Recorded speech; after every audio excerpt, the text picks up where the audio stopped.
So I think we should proceed to the final stage, which is the reviewers are going to leave.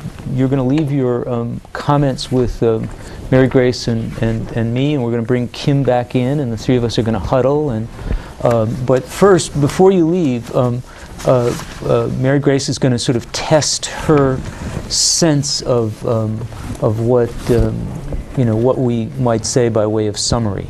So let's. Should we get Kim? Yeah, let's get Kim back first, and we'll do that publicly. Is Kim out there? Here we are. Hi, Kim. Come on back. So the reviewers have, recorded their impressions, and we're going to collect that in just a few minutes. But first, let's get a summary of Mary Grace's summary, and she and I conferred on this, and it's a chance for the reviewers to say, no, I disagree with that, or you forgot about such and such. And please pipe in. Okay. I thought I'd basically go through each of the objectives and give what the dominant impressions were based on my hearing of what everyone was saying. First, I think just overall, people were really positive about the learning experience. And in terms of the relation to the learning standards, I don't think they were really discussed it explicitly in the comment section, but I think in the review of the learning standards that you presented, you really did meet them in terms of obviously the writing aspect, but also in the speaking and listening, especially with the students reading their stories and having the children listen attentively and then ask questions and back up their statements with identifiable pieces. Marlene made a point also of your private conferring with students, which really forced them to speak and listen to you and to analyze their work. As it relates to the degree of intellectual challenge for all learners, I think overall the comments were that it was appropriately challenging for the group of students you're working with opportunities. Even though it was a homogeneous group, there were slight different levels within the homogeneous grouping, and you really were able to push those that were able to, while the ones that were at another level still were able to reach the standard.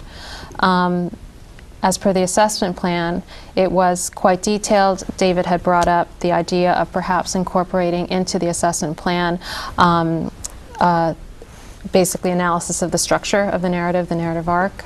So that might be something that you want to consider in future lessons. Obviously, we felt strongly that there was a high degree of engagement for all learners, especially tying in the art right from the start with the writing process.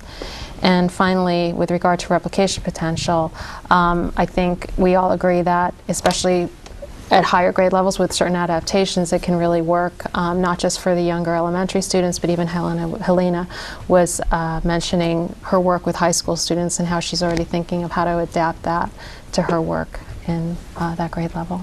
So I don't know if others want to pipe in. Want to quibble with that? It's not a quibble, it's just the power of engagement for all learners. It seemed like we got so much evidence. I wish I could have been there during the different points that you said the students love this, and especially the author's chair and that opportunity. The photographs, though, do give us a taste and I think real valid evidence of that degree of engagement that was there throughout the process. All right. Well, thank you, reviewers. Thank you.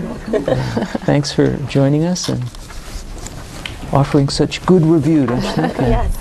And now what we're going to do, if you'd leave behind your forms, the dominant impression forms, we're going to begin the conclusion to the protocol by reading what you've written. Here, or just bring them? Yeah, just bring them over here, and we'll start. All right. Take a look at them together. Why don't you huddle over closer, and I guess what we could do is just trade each other's. There we go. Okay. Not very legible. Sorry. Oh, you did.